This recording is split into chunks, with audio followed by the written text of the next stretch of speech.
Hello guys, welcome to my channel.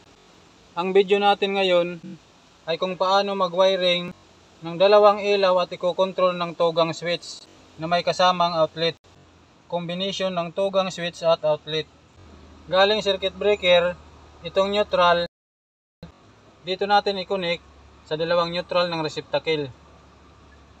Ito at saka ito.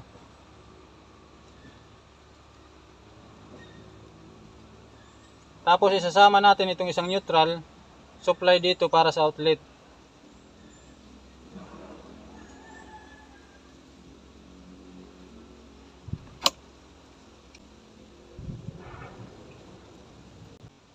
Itong line naman galing breaker, dito natin i-connect sa switch.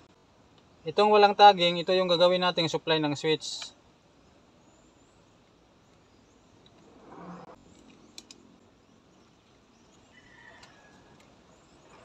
Ang dulo nito, dito na natin i-connect sa combination ng switch at outlet, tugang switch.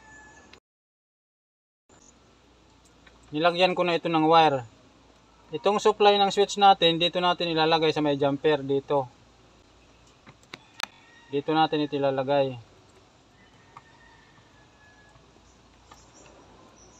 So ayan, may supply na tayo. Naglagay tayo dito ng jumper para magkaroon ng supply ang outlet. Tapos dito sa pangatlong switch. Itong may tagging na isa, dito natin ito i-connect sa switch number 1. Ito ang kanyang return. Ang dulo nito, ito, dito natin i-connect sa receptacle number 1. Ito.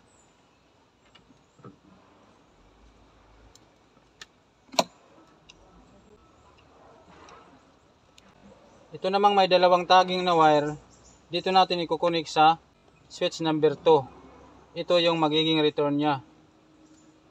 Dito yan. Ayan. Ang dulo nito, itong may tagging na dalawa, dito natin i-connect sa receptacle number 2. Ito. Ito yung wire niya.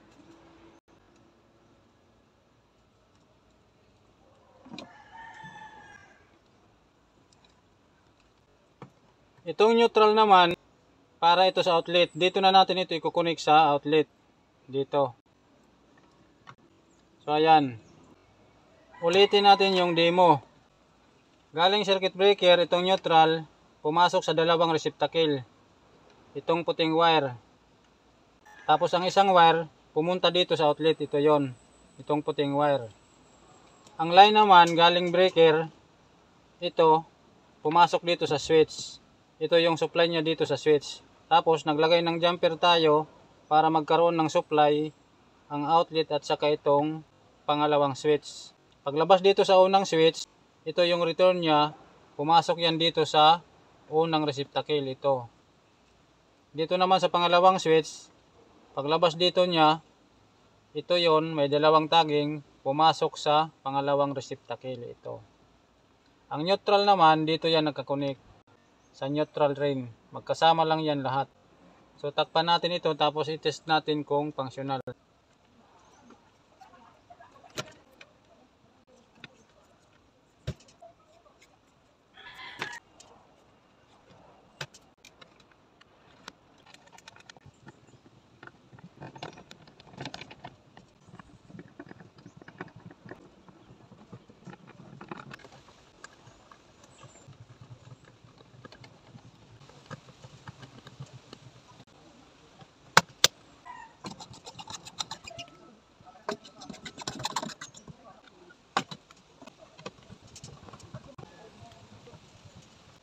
Ang circuit breaker natin 15 amperes.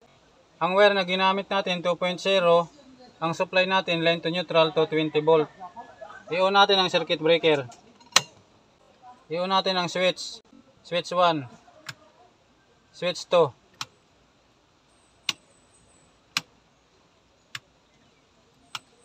Test natin ang outlet. Off natin ang switch. On natin. So functional yung gawa natin. Ganun lang kung paano mag-wiring ng dalawang ilaw at ikokontrol ng tugang switch na may kasamang outlet.